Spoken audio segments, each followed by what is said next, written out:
Apreciados amigos y amigas, qué alegría que estemos todos juntos aquí en la Iglesia de Todos los Santos. Dear friends, welcome. What a joy it is that we are all here together Sunday morning live at All Saints Church. Mi nombre es Mike Kinman. My name is Mike Kinman. Pronombre él. My pronouns are he, him. So Rector, I am the Rector of All Saints Church. It's great to have everyone here as people are sort of filing into our Zoom room. Want to give you a few updates before we get going on things that are happening in this community. Our Sunday food table continues here on campus, except instead of food, we're giving out Ralph gift cards, and we gave out 143 $10 Ralph gift cards this morning, thanks to Erica Tamblin and Marilyn Kaufman. Also gave out 75 masks, and thanks to Gloria Antal for dropping a bunch of those off. If you want to donate Ralph gift cards, you can mail them to the church at 132 North Euclid, or if you're out already, don't make a special trip, just drop them through the mail slot by the door facing the quad lawn. Also really want to celebrate this week. We moved 2 members of our community who've been living on campus at All Saints into hotels. And we're hopeful that as many as 4 more will be in hotels by the end of the week. And huge shout out to the folks at Los Angeles Homeless Services Authority for all their amazing work. This is why it is happening. So great job by them. We're also continuing to live in solidarity with Learning Works Charter School. This is this amazing community of teen scholars escaping from gang life who are homeless, teen parents, pregnant teens living in group homes. So remember, when you go shopping, if you can pick up non-perishable food items, diapers, wipes, formulas, and drop them off at Learning Works, and that's 90 North Daisy. This week it's Tuesday through Friday, because Memorial Day between 10 and 4. All this information will go in the chat. Every week we have a Partner in Love, which is a great organization locally doing amazing work for those who are most vulnerable among us. This morning's is Friends Indeed, which operates so many different ministries, including a really phenomenal food pantry. As always, we hope if you have a home to stay home in, that you are staying home as much as possible. And we know that home is not always a safe place. So if it's not a safe place for you, let us know. Let us know. And there are also some resources for the National Domestic Violence Hotline that are going in the chat feature right now, and also on Facebook. Also want to let you know, if you don't already, about the Trevor Project, which is an amazing network and organization for LGBTQ youth. That number's going in the comments and in the chat. And it's just great if you need someone to talk to and connect with, and if you're not feeling safe where you are. I'm so excited about this morning. And so just a moment, I'm going to introduce you to Emily Scott, Javier Galitó-Cava, and Daniel Simons for just a great hour of talking about Emily's new book, For All Who Hunger, Searching for Communion in a Shattered World. We'll talk about St Lydia's, the dinner church she started, on Daniel and Javier's dining room table, and what connection, embodiment, and community making mean right now. Often we start with a prayer. This morning I want to start with a poem.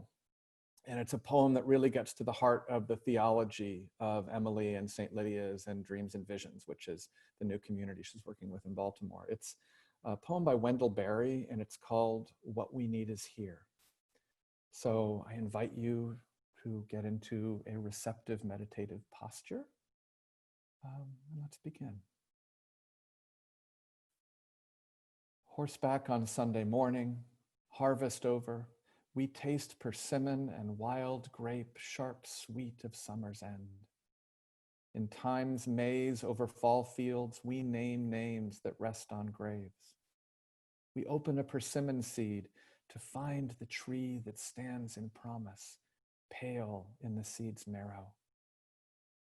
Geese appear high over us, pass and the sky closes. Abandon, as in love or sleep, holds them to their way, clear in the ancient faith. What we need is here. And we pray, not for new earth or heaven, but to be quiet in heart and in eye clear. What we need is here. Today is a treat because we get to kick it around with 3 of just the most creative, huge-hearted people I know, who in different ways have found life and love and ministry in believing that what we need is here. Start with Emily Scott. Emily is an ELCA pastor and church planter from 2008 to 2017, she served as the founding pastor of St Lydia's Dinner Church in Brooklyn. And just a few words about what Dinner Church is. There's Emily, hi. Dinner Church, and it really is something to be experienced. It is the idea that really comes from the most ancient roots of our church, and even before there was a church following Jesus, where worship is the full meal. We prepare it together, we eat it together, we share the story and we share our stories. The conversation is as much as the sacrament as the bread and the wine. The Eucharist happens around the table. And then part of the sacrament also is that we clean up together. And the whole community is involved in all of it. And then all the mission springs from that. Emily and St. Lydia's were involved in combating police brutality and advocating for affordable housing with organizations such as Faith in New York. And in fact, St. Lydia's sparked a wider dinner church movement, and it's now a national model for new church starts. Emily has a new book out. She's an author. She wrote For All Who Hunger, Searching for Communion in a Shattered World. It was released this month. We'll put in the chat how you can get that. But I will say, if you're on Audible, I just finished the audiobook, and it's just like having Emily tell me the most wonderful, heartfelt story because she reads it. So I recommend that. Emily is now the founding pastor of Dreams and Visions. It is an imaginative spiritual community of restoration rooted in the LGBTQ+ community in Baltimore. Also, she's a co-founder and has worked with Daniel on this, of Music That Makes Community, and that uses paperless music to empower and liberate community's spiritual life through singing. So Emily, it's great to have you here. Daniel Simons, I don't even know how long Daniel and I have known each other. It's a long time. He and I are in a colleague group together that's been meeting for almost 20 years. And he just started in January as rector of St. Paul's Episcopal Church in Norwalk, Connecticut, which is where he is right now. It's well known for race and social justice work, its strong stand on full inclusion. Before that, he was on Trinity Wall Street's clergy staff, most recently refounded the Trinity Retreat Center as really kind of an anchor for creation, care, and spirituality. He spent 7 years in the Anglican monastic order of the Society of St. John the Evangelist. He worked at St. Gregory of Nyssa Episcopal Church in San Francisco and was directed the founding organization of that. And he's led worldwide pilgrimages for more than 25 years, a style of travel that continues to shape his spiritual imagination. Daniel, it's wonderful to have you here. And then we have Javier. Javier Galitó-Cava is the artistic director of the Meisner Technique Program, Spain. It is an acting conservatory that he founded after receiving his acting education at the American Conservatory Theater and with Rachel Adler's studio in San Francisco. He has worked with a whole bunch of prestigious directors on stage and film. He won the BATCC Award for his performance in Kiss of the Spider Woman and Legion, as well as being nominated for performances in Chemical Imbalance, Breakfast with Scott and Crucifixion. Most of his professional career has been devoted to teaching actors and forming other teachers through a unique and renowned program he has. He considers himself a Buddhist by practice, and since marrying Daniel, an equal opportunity practitioner of any faith without committing to any creeds or religious structure. And so Emily, Daniel, and Javier, wonderful to have you here. And so now that I have the formalities out of the way, Emily, this all kind of started with some ideas that ended up with something in Daniel and Javier's dining room table. So why don't you start off by just telling us the story of St. Lydia's? Absolutely. It's so wonderful to be with all of you this morning, all the way across from coast to coast. The book, For All Who Hunger, is about the founding of this dinner church, St. Lydia's, that took place around a table. And often people say, well, how did that idea come into being? And I wanted to start off by reading just a short passage from the book about where the idea came from and the kind of just first glimmerings of how an idea moves from just being something in your mind into reality. So here we go. My first year in New York City, I am a year out of graduate school with my first real job. All my worldly possessions have been jigsawed into a U-Haul and carted up the stairs to my minuscule studio apartment. Every outing requires I study the subway map. This is where St. Lydia's begins to thread itself into being. I start taking long walks at night. Without many friends, I can't think of much else to do with myself. One hot summer Saturday evening, I head down Broadway past sidewalk cafes full of people whose lives seem to brim with coherence. They laugh and lift cocktail glasses studded with mint leaves or orange peels. Sitting on the ledge of the Lincoln Center fountain, I watch the jets of water move through their cycles. At 10 p.m., the doors of the Opera House are pushed open and I am engulfed in a wave of opera-goers, streaming past in tuxedos and silk wraps, sparkling and festooned, discussing the evening's most impressive aria.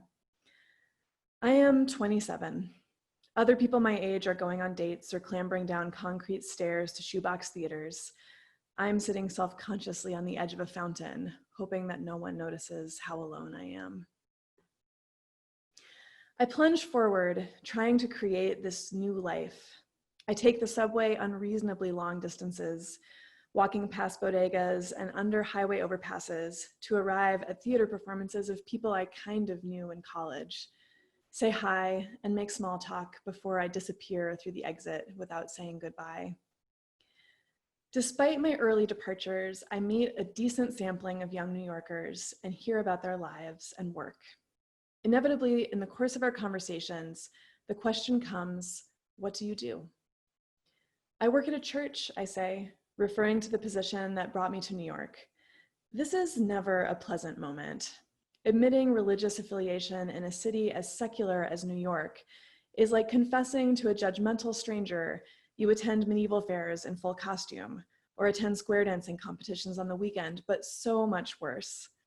It renders you hugely nerdy, entirely undateable, possibly delusional, and likely not terribly smart all in one blow. Often, my conversation partner furrows her brow and recoils. Other times, she leans in, and I know I've met a fellow delusional. Really, she says, her eyebrows raised, I feel like I've been looking for something. In a city of 8.5 million people, it turns out I'm not the only one who's lonely. While we're standing at the bar waiting to order our drinks, the young woman tells me how much she misses her church back home. It was pretty conservative, she says, shrugging, but everyone knew me there. It was just nice to have a place to, ask those questions about what life means, or think about what I'm supposed to do with my life. She reaches for her thick pile of red hair and draws it around one shoulder. I tried a couple of churches here, but they're all so big and so formal. Everyone's dressed up, and then, well, I'm single. I don't have kids or anything. I went to coffee hour and they were really nice and said hello, but she trails off. Then she pins her eyes on me and says, I have faith, but I don't know where to put it in this city. I nod. I understand. This conversation keeps happening. I keep meeting people who are looking for something. After a while, I find I am carrying another question with me. What would a church for these people look like? I felt like I couldn't get my foot in the door, many of them say, and I know it's not just a social dynamic they're talking about, but something bigger that they can't quite name. The thing they are hungry for, a place to be known, a place to be still in the face of the mystery and confusion of life. That thing that draws them to sit in the back pew of a great stone cathedral on a Sunday morning when they might have been at brunch with friends. Too often seems tertiary at any church they might attend. There, God feels like a distant ruler they've already managed to disappoint. In these moments, I think of those thin, papery layers I detected when I was a child in church. These people are yearning for a beating heart and can't find it. What would it mean to drop the creeds and the chasubles and see what was left? Bread, wine, the words of Jesus, a table, water for baptism and oil for anointing. What would happen if we stripped it all away? That question lives just below my ribcage, tucked in the hollow where I'd learned as a brass player, my diaphragm is located. There it gestates. In my fancy church office, 5 floors up from the street, I pick up the phone and forget who it is I'm dialing. Each day I come to work and plan the worship that takes place beneath the flying buttresses of that sanctuary. I click down in my heels and rope off pews, checking that the microphones will be in the right locations. I organize the worship of God for the 800 souls who file in on Sunday, but it's feeling more and more like a production for broadcast instead of a service of worship. I'm imagining a community where no conference tables are necessary, something that feels warm and intimate. Everyone will wear a name tag because we all feel nameless in this city, shuffling down the stairs through the turnstiles to the subway to be carried along below the teeming city. In a place where hardly anyone has room in their cramped apartment for a dining table, cooking and eating together feels particularly potent. It could be simple but hearty, soup and bread instead of a thin wafer, recalling the practices of early Christians whose celebrations of the Eucharist took place at the table over a full meal. The food will be warm, the singing simple, the prayers from the heart. No one will leave hungry. Wow. So you had this idea and it sparked something in you. And now I want to kick it over to Daniel and Javier. When Emily came to you with this idea, what did it touch in you? What did it spark in you? For me, the first thing that it sparked was fear, because I was already married to a priest. Christianity suddenly took so much of my life. Where we're living in Manhattan, right next to Trinity Church also. And suddenly when Daniel mentioned this possibility, and I knew Emily, and that's what made me say yes, because I knew her personally and I adore her and love her. But I thought, oh dear Lord, now we're gonna have church at home. This is ridiculous. I want to jump out of the window. And it was beautiful. It was a beautiful, yet again, another step into Christianity that humbled me and showed me how much more there was for me to learn from a religion that seemed at best condescending in my past, you know. And so suddenly there I was breaking bread and knowing people and sharing the table at our home. It was beautiful. It was absolutely beautiful. And I am so glad that we had the chance to share that, you know, so. I still remember vividly, Emily, you asking, we had just moved to New York like a week. There were just boxes everywhere in this apartment. And we had this table that was actually too big for the apartment. And you said, it's time, I'm ready. You want to do it at your table. And there was that kind of like, well, you know, in an inside voice saying, oh, we couldn't possibly do this. And outside voice saying, sure, why not?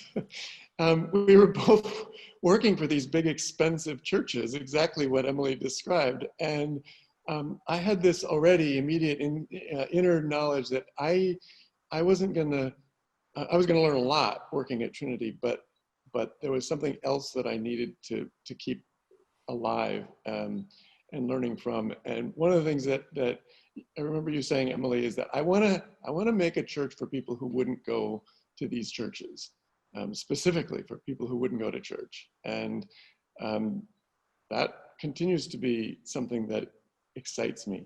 And so we'll learn something.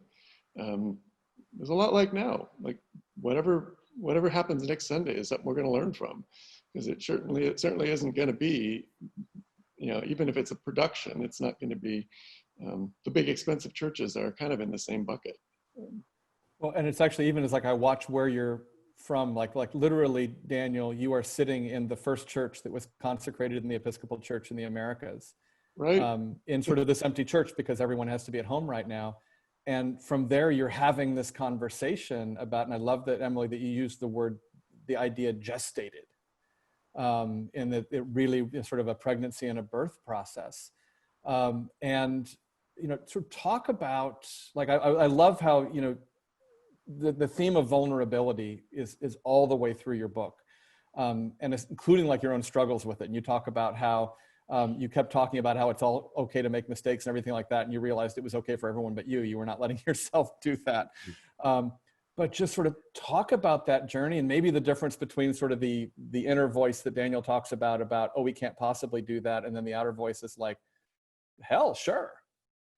Yeah, I think, the image of the church, our first gathering was in Daniel's apartment. And my memory actually, Daniel, is that you told me even before you had moved to New York City, you were still living in San Francisco. And you said, when I move there, we can do it at my house. And, He didn't tell me I that. didn't get maybe that was a secret. Well, But there's such a theme in the story of St. Lydia's of so many people who weren't ready, even to the point that the apartment was still filled with boxes. Like there was no way in which you were ready to host a bunch of strangers in your house. And then also so many people who said yes. And there's actually a whole chapter in the book kind of about all the people that said yes to the idea, including you and Javier and my mentor, Donald, who's the person who really kind of like blessed it and gave me permission when the idea kind of first hit, even before actually. And then another pastor, a Lutheran pastor on the Lower East Side who kind of ushered me through to ordination. So I think, this question about vulnerability and wanting to create a space where everyone can make mistakes except for me, there's people around us who can see. This is my cat. I'm sorry. She wants to be participating in this whole situation.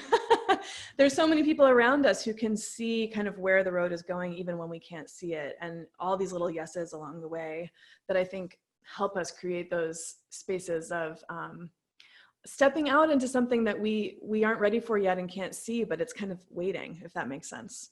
Yeah. Well, so talk about, and I think all three of you have different experiences of this, the experience of community formed through a whole meal together. Daniel, I think about your time at the monastery. And Javier, I think about the time that you spend with actors.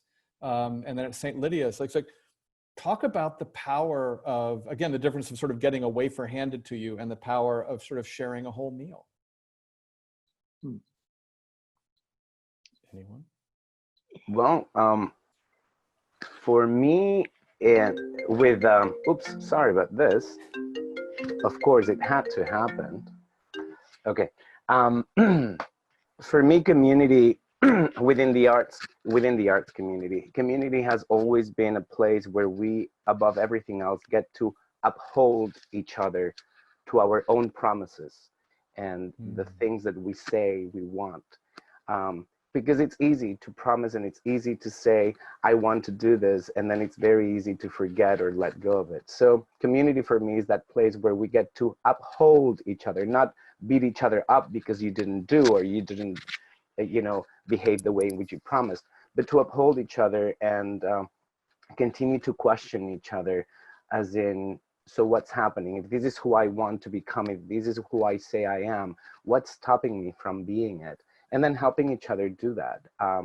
And St. Lydia's offered that wonderful place where spirituality became very real and around the table, where that being upheld to Christianity and to the values of Christianity were happening right there, not from a pulpit, not from an altar, but all right. We were all in the pulpit. We were all in the altar together. So, yeah. Emily, Daniel? Yeah. For me, I was 7 years in Society of St. John the Evangelist, the monastic order for men in Cambridge, Massachusetts. Community, when I think of community, I think of all of the elements of community that we often lionize or imagine are fantastic, are actually the hardest to do. And it's hard enough, I hadn't thought about this before I joined the community, but when I got in, I realized, oh wait, I have just joined my life with 25 other people who I didn't actually choose, unlike marriage, where you actually choose the person you're going to be with. And none of us particularly, not none of us, many of us really wouldn't have chosen each other if we had been able to kind of select the roster. So now I've just put myself into a basket with a bunch of unlikely and sometimes unlikable, and some of them think the same about me, people to say, work it out. And when I look back now on that experience, I loved my time in the community. I left for some particular reasons, some of which had to do with, I hadn't met Javier yet, but Javier was one of the reasons that I needed to leave.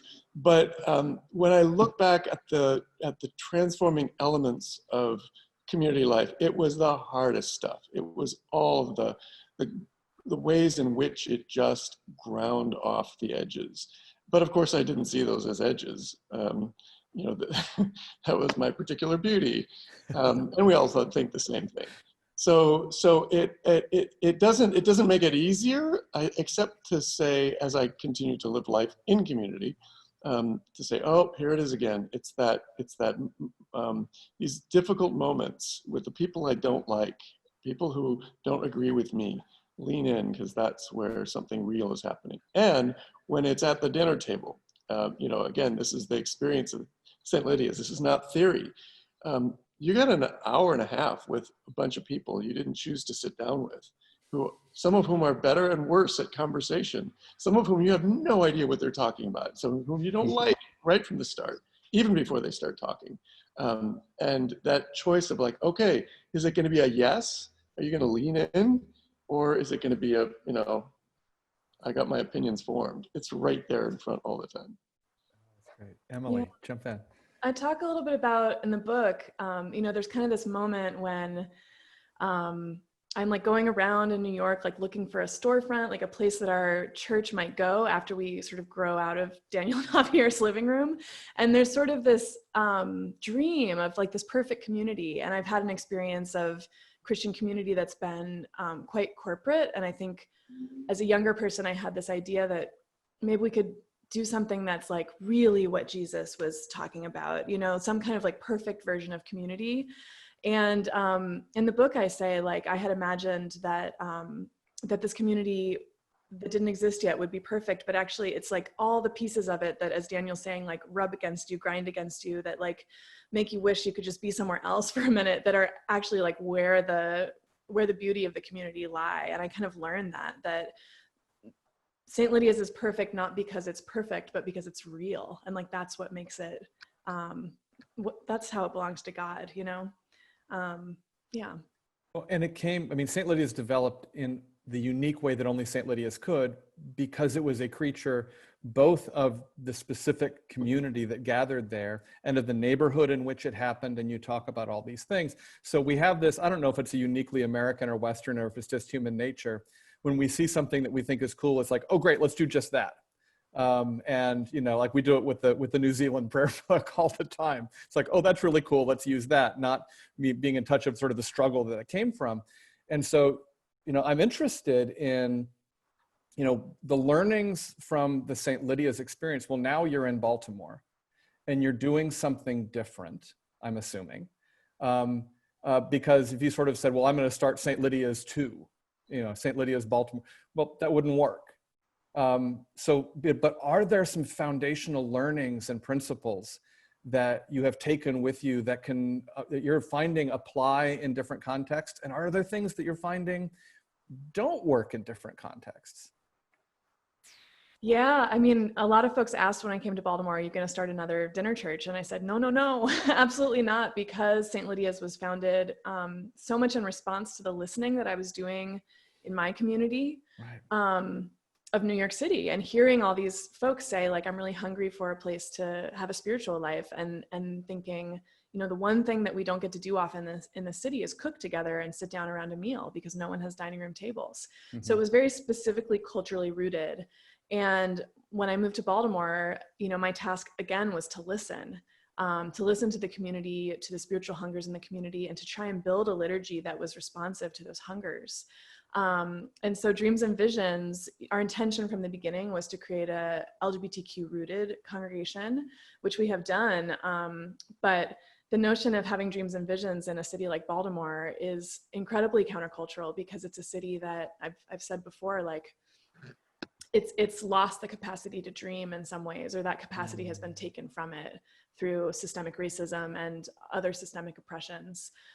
So to have the audacity of dreaming in a city like Baltimore is just so, it's like God breaking in, you know? So we come together and claim that claim that right to dream. And I think it shifts everything. And there's a lot of organizations in Baltimore that have dreamed sort of impossible things for this community, and it's changed everything.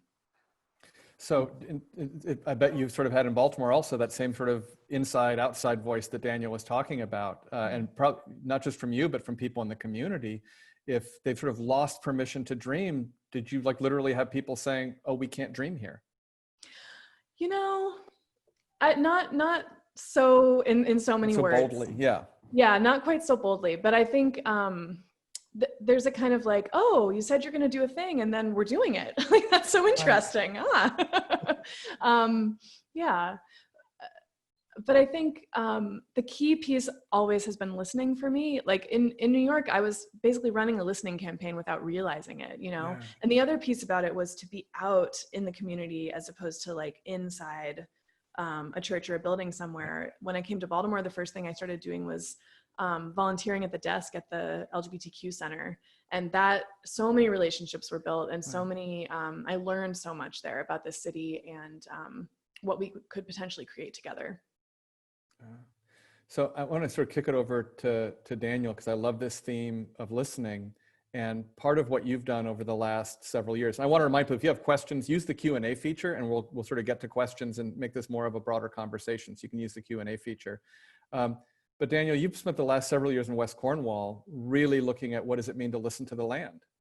And what does it mean to listen to ourselves? And so can you sort of talk about that, and what's the thread that ties that together? Yeah, and Javier, I'll ask you to jump in too, because we've been both We did that together. Yeah, listening in this remarkable way that I didn't expect. I didn't go to the northwest corner of Connecticut, which is often called the Lost Corner because it's so remotely, beautifully lost in the mountains and streams, to connect to nature. But I had just taken a sabbatical that took me to some far-flung places, and I became connected once again to the power of land to speak, and the unbuilt environment. And the 3 years of working at Trinity, the retreat center, right on the river, just welded in me or awoke in me this awareness that this environment, this thing is more than scenery. It is completely alive. Everything is consuming everything, and everything is offering itself to everything. It's red in tooth and claw, as Tennyson says, but it's a dance, and that's just true. It doesn't feel like a doctrine or a theory. You just think, watch it happen, and it's impossible not to feel a participant in some way. So just that perspective on what community means when. My spiritual reading that I recommend to everybody, I did yesterday to somebody, was, have you read The Hidden Life of Trees? If you read that book, it will make sense out of what's working and what's not working in all of human society. Live like a tree, flow like a river, you'll be fine. and you'll know you're fine. And your life won't matter so much in its particularity, but you'll find, as Mary Oliver says, you'll find your place in the order of things. It's Wendell Berry. Just pay attention to the persimmon seed and see the tree in it, and then you'll know. It's kind of it was sort of embarrassingly simple, and it still is. And I'm like, wow, this stuff is so simple, and we make it so hard. Yeah. One of the things that strikes me from what I discovered by moving to West Cornwall, when we moved to West Cornwall, is about, again, when we think community, we tend to frame community, so beautiful and glitter and smiles. Oh, community and embracing. Community is brutal, the same way that nature is brutal. We don't call it brutal because it's scary to call it brutal, but it is, and that's something that interests me so much about community, the brutality that is also welcome into it, not so that it can be forced upon anyone or it can hurt anyone purposefully, but that is part of our nature, So to have a room to be able to admit, I am brutal.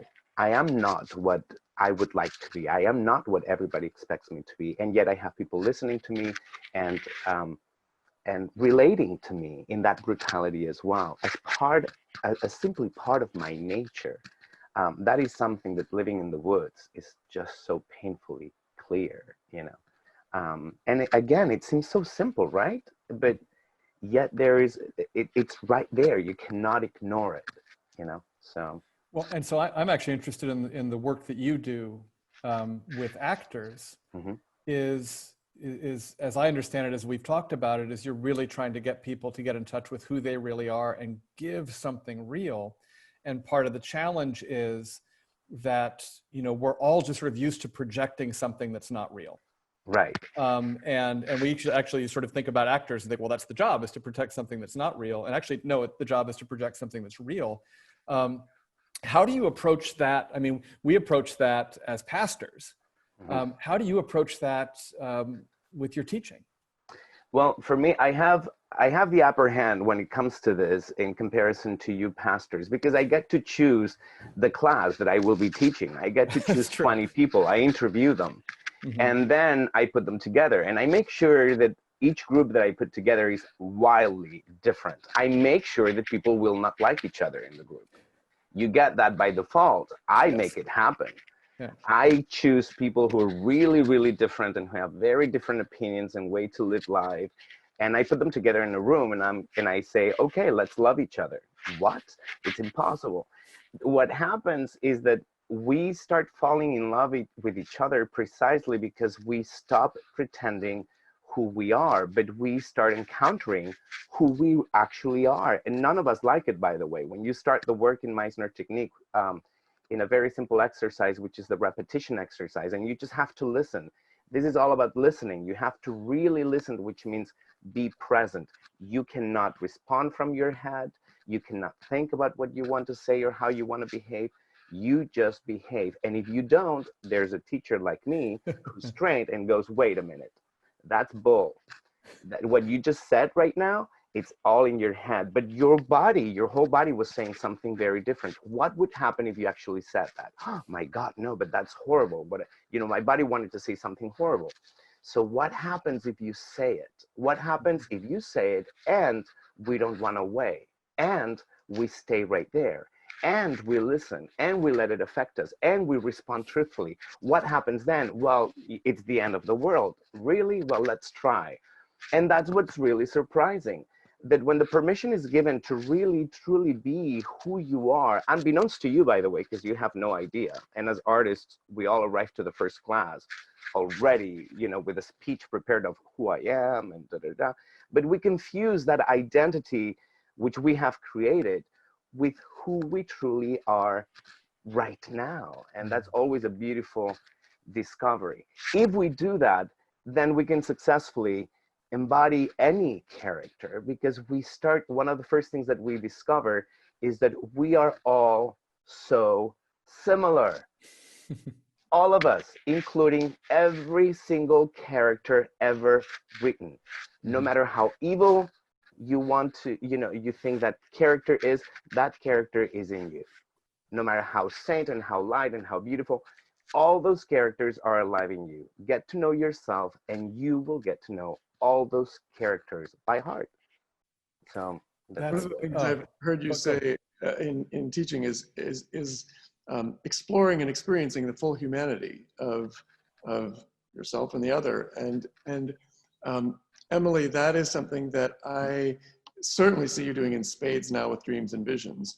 And certainly at St Lydia's, which came from the place that formed us all, where Javier first stumbled into the church, which was St Gregory of Nyssa in San Francisco, and Emily and I were working there, which was built on a very consciously humanist model of faith. That in fact, there's a sign there's a beautiful engraved panel above the church that says, "All that is praise to you." By St. Gregory of Nyssa, that there is nothing but God and everything is in God. And if that's true, then everything belongs. And if you've got that that core message that everything belongs, even you, Yeah. even the person sitting next to you, period, then we can dare to explore the full humanity of everyone and ourselves, and give permission. And that's the kind of the watchword that animates me now, that I've learned from Javier and Emily and Donald and Rick, is giving permission to that, for that to happen. Yeah, absolutely. And Emily, I want to kick back to you, because when we think about sort of going out into neighborhoods, unfortunately, sort of what's happened in Western Christianity is it sort of becomes like a mini crusade. Yeah. Of, how can we go out and convert and change? And yet this theology is about encountering each other in neighborhoods with humility and listening and being changed. Daniel, you worked in pilgrimage for a long time and still do. Talk about St. Lydia's engagement in the neighborhood and that, how that relates to all this. Well, it's interesting what you say about kind of trying to change everything that you encounter, because I think as a church planter, really the biggest piece of work that I've done is just to say, this is holy and you are holy, and Awesome. This block is holy and this building is holy and the people who live in it are holy. At St. Lydia's, it was really around creating space for people who are experiencing doubt. That was a huge piece of what I was hoping to do, was to, and a lot of this again is drawn from St. Gregory of Nyssa, but to say to people, you may not be able to write down what it is that you believe about God, but just keep coming back to the table, and you will encounter what is holy and sacred and good in this world. You don't need to analyze it or understand it or know what you believe on every given day. And saying to people, like, you in your doubt and in your questioning, that is holy, and the questioning is holy, was huge, because it just kind of takes a lot of the big boulders out from in front of us and allows us to be around the table and encounter one another, and through each other to encounter God. And in Baltimore, it's been the same thing of saying, this city is holy and sacred and God is here, no matter what certain presidents might have to say about it. Mm-hmm. The LGBTQ community is sacred and holy, no matter what your pastor or your priest growing up had to say about it. And as Javier was saying, and Daniel as well, it's not complicated. It's hard to do and hard to believe, but the truth is in fact very simple, which is like, God's love is everywhere. Javier taught me, we had a series of sessions early on when I was trying to figure out how to be a preacher. And he said, don't be afraid of saying what's obvious. People need to hear that all the time. And I've told a million other people that, writers and preachers, and it's true. Like, we have to keep being reminded of the most obvious thing. And it's a little bit like what Martin Luther says about, we go back to church each Sunday to kind of be hit and smacked again with the gospel. Like, we need it right in the face again to sort of encounter this living word over and over again, because we don't remember. We have to re-encounter it all the time. And also because I think as humans, we think we need to somehow control. Yes. And the best way to control is to have an answer. If I have the answer, then I have control. And I always tell all my actors from the very beginning, every single answer has an expiration date. Every single one. Every answer has an expiration date. The question is eternal. So make sure that you as an artist are alive in that question. And whatever answer you come to today, let it expire, because it has to, because you will change, you're growing. So that answer cannot be the same one day after day after day. In the arts, of course, and I'll make a party of ourselves, of myself right now, but we tend to be very kumbaya, very new agey. So we love to have epiphanies. I finally get it. Now I finally understand. No, you don't. Stop it. I cannot stand it when people in my class say, oh, I finally get it. I had an epiphany. Get out. I don't need you here. I don't want an epiphany. Don't ruin it for the rest of us. The question is where we will continue to grow and enjoy. And the answer is good for right now. Oh, it's gone. Let go. Let's continue in the question, so. I think what that's doing for me is it's quite something, by the way, to be married to this one. Is helping me truly lean into, again, something that I learned in the place that formed us, St. Gregory's, a learning model, to say, stop looking for the answers, but what will help us be in this constant space of learning and growth, because that's truly organic. Back to the woods in Connecticut, is that there are no answers in nature. And nature is completely uninterested in an answer. That doesn't even make sense. That's a part of a mechanical universe. Nature is just spilling into itself, and it's spilling forward in time, which doesn't really even exist in nature. It's evolution, it's becoming. And the only way to become is to not be that desperate for the answer, but to be, to have a dream and a vision, you know, to be willing to let that spill out and say, oh, what just happened? What did I just say? What did you just say? What just came up? You can't stuff it in the bottle once the genie's out. And it's great. Again, it's, Emily, you're giving people a place to have permission, where people have said, no permission here to dream. You may not have that dream to say, let's do it anyway. Yeah. We're getting some questions in, and some of them are sort of comments, and talk about the shared meal as a part of the Trinity retreat. I love this concept of rubbing up against people we don't like as a way for God to help us learn, grow, and rub our edges off. Eric says, it seems that we have other communities similar, like Recreating the Wheel, one called Holy Spirit and Atwater, the service and 3 courses, meal, worship, dessert. If it's an LGBTQ group, why not just lean towards Metropolitan Community Church that Troy Perry started years ago? Emily, could you sort of talk about that? So you come into a place and you say, okay, people are already doing things. What does it mean to sort of listen in relationship to that? Because, you know, do you get people saying, oh, we already have it. We already have one of those. Well, we already have, you know, babies, but we keep making more. I mean, I think it's a constant act of creation, and vocation is, you know, what Daniel's talking about. If we sort of say yes to that thing that's erupting in us that we might want to hold back, that leads us toward vocation. And I think that that's entirely individual. And yeah, it's not a matter of like putting something on a production line until we have enough for everyone to have the same thing, to have access to the same product. It's a matter of being part of a constant movement of creative spirit and life. Similar to art, you know, like we already have paintings. We don't need any more. Maybe we should just copy the ones that we already have. That's kind of how I think about it. Not to mention the fact that every new creative act like sparks creativity in someone else. So, you know, we do have beautiful MCC churches here and a Unity Church in Baltimore that Dreams and Visions has been in relationship with, but Dreams and Visions is connecting with people that wouldn't have ended up going in the doors of any of those churches for various reasons. So there's practical reasons too to keep creating. Well, and we've so internalized this capitalist model of sort of market share, and then, you know, well, anything else is a competitor. Mm-hmm. And again, you know, that's, you know, that is, you know, what you're talking about is a whole other different mindset. We're also assuming that we're doing the work rather than something is erupting through us. Right. So if something is coming up, what do you do with it but let it out or stop it?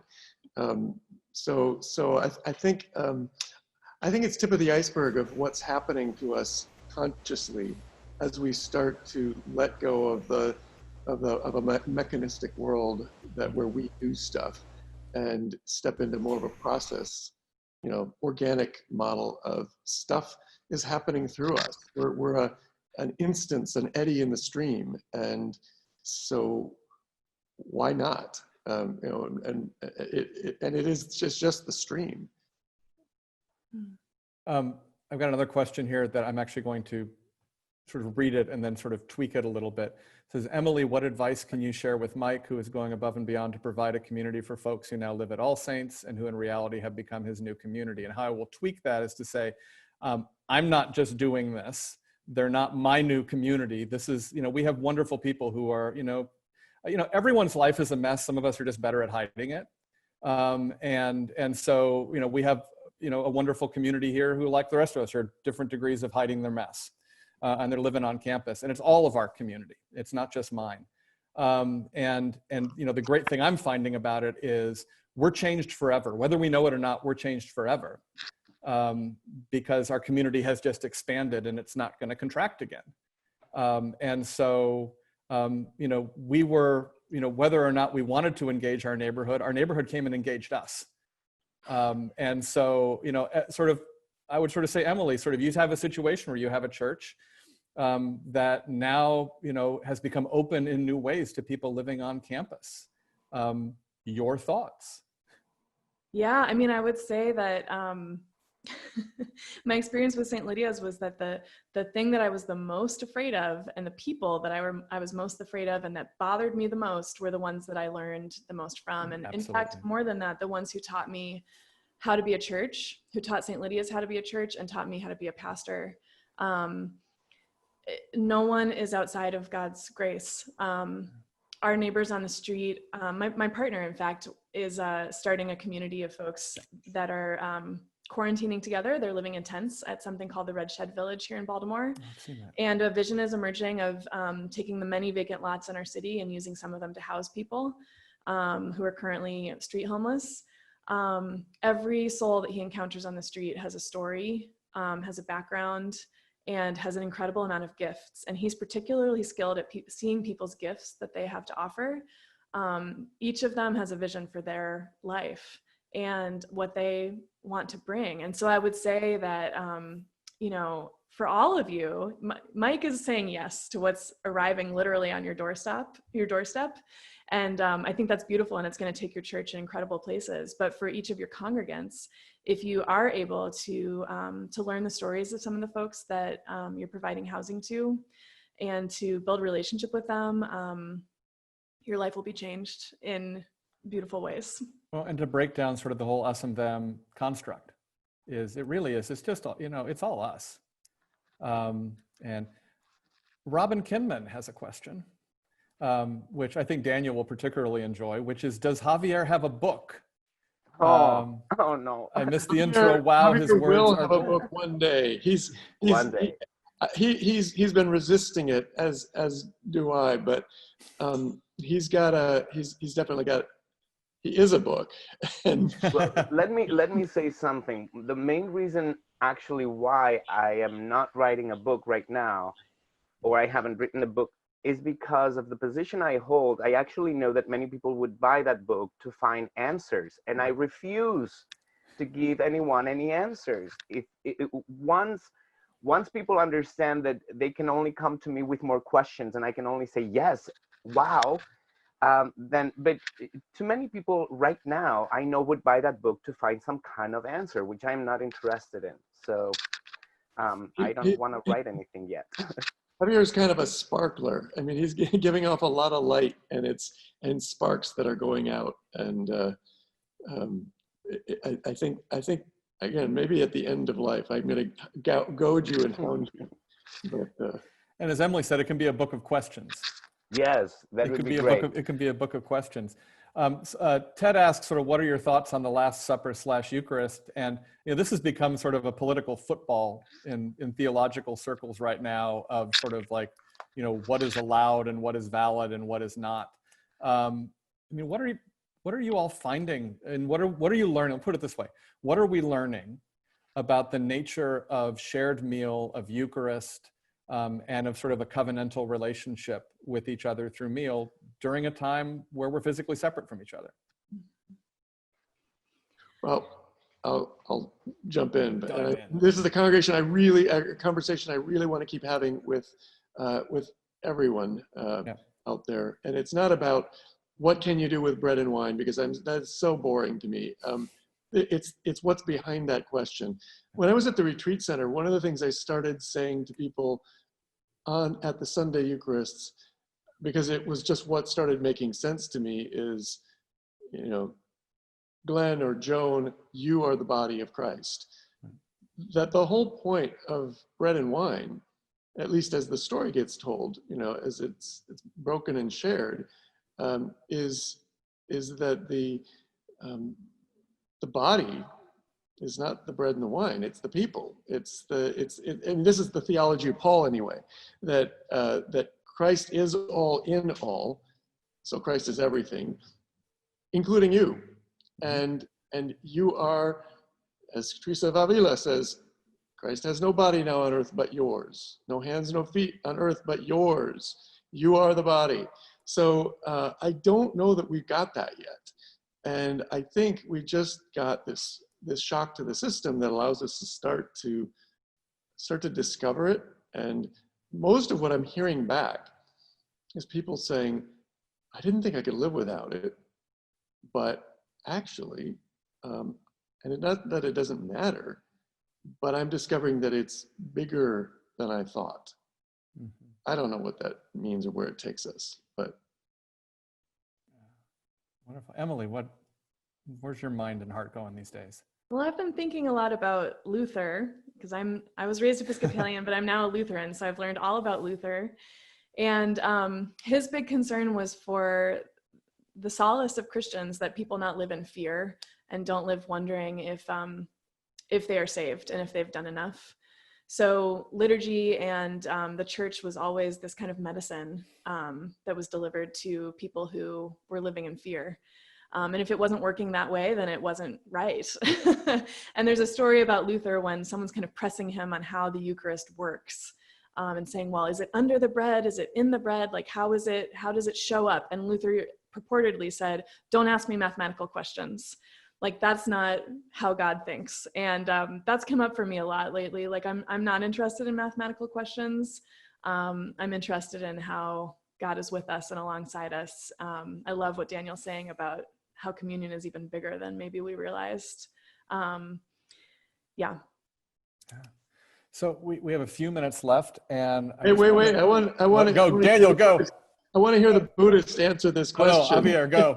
Well, all I wanted to say is that for me, and I'll be very quick, that I actually work with fear. I invite actors to feel fear, and we look at fear as something positive. When everything I've learned from the Bible is through my husband and the experiences that I've had in Christianity through him, when I read "do not be afraid" in the Bible, what I read is "do not panic," which is something very different. And I teach that difference in our classes. Like, fear is a wonderful compass. It's a beautiful friend that allows you to feel what you're feeling. Panic is just in the future. Panic can only exist in the future. It's what's gonna happen then. Well, don't worry about that. Be here, be connected to your fear right now, and you will learn so much about yourself. So that's what I wanted to say about fear. That's wonderful. I wanted to sort of leave with a question. We're a church in Pasadena, California, and right now we're a church wherever people are, which is something wonderful that's happening right now. What questions would you invite us to invite into our lives right now? What listening, where would you invite us to direct our ears and our hearts right now? For me, it would be very simple. Remember that your identity, who you are, is not what you do. What you do is part of who you are. This is a wonderful time for you to connect with who you are and be afraid. It's okay, shaking your boots if you have to, but try to connect with your identity and remember that it has nothing to do with what you do. I want Emily to have the last word.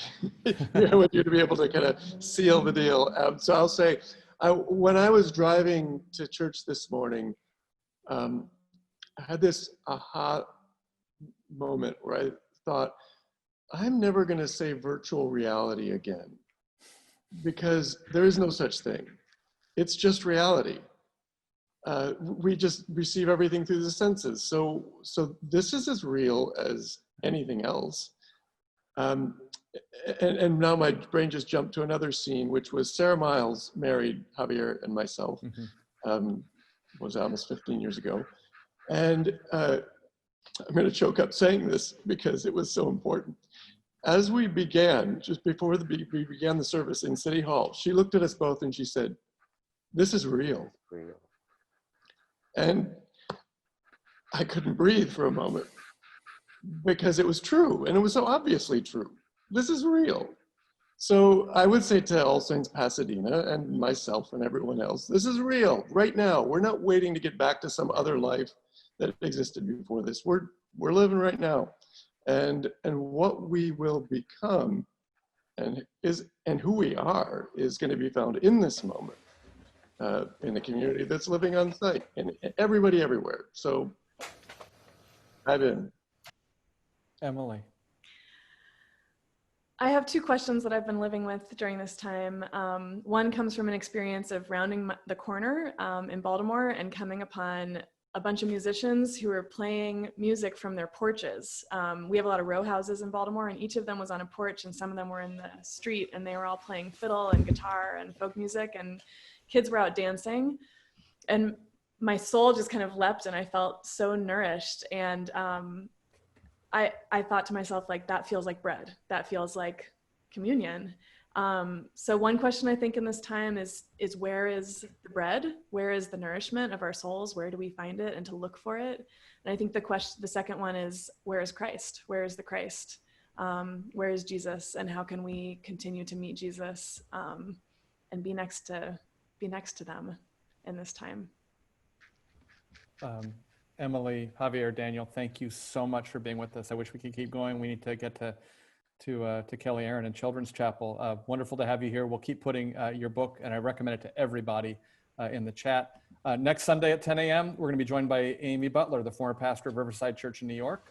Amy's new project is called Invested Faith, looking to how we take the $1.2 trillion a year in wealth that religious organizations have in this country and connect them with social entrepreneurs and innovators to really make change and do the work of the gospel in the world.